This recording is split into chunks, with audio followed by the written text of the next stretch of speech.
Dans le cadre du projet médico-scientifique sur l'immunologie des tumeurs et l'immunothérapie, nous souhaiterions en fait lancer 2 master protocoles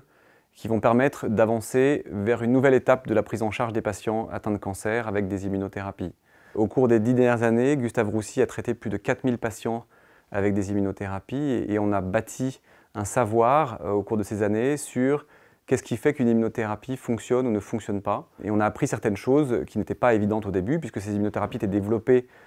de façon générique pour tous les patients et on s'est rendu compte qu'en réalité, tous les patients ne sont pas équivalents et que ce qui est essentiel en termes de facteurs associés à l'efficacité d'une immunothérapie, ce n'est pas tellement le type de cancer, mais c'est plutôt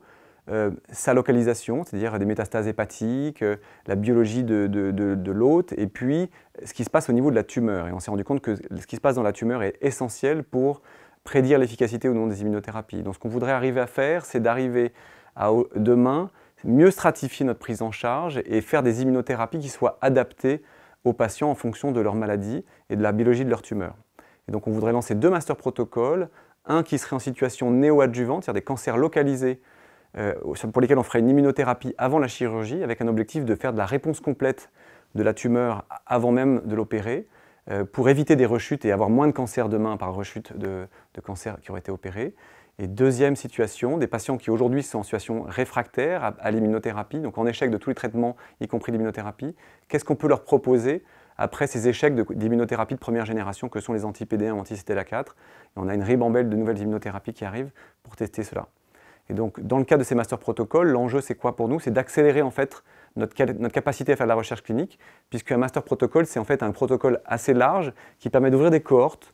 pour un cancer donné ou une biologie donnée, avec un nouveau traitement, une nouvelle combinaison de traitements, et on pourra ouvrir des cohortes par amendement en 2 mois. Et donc cette capacité d'ouvrir des nouvelles cohortes rapidement va nous permettre d'accélérer notre recherche clinique en immunothérapie et de tester plus de nouvelles combinaisons pour essayer de s'adapter justement à la biologie des tumeurs de chacun des patients. Et on fera ça avec une exploration de la maladie du patient, et en fonction de ce qui se passe dans sa maladie, dans sa tumeur, on orientera le patient vers une cohorte donnée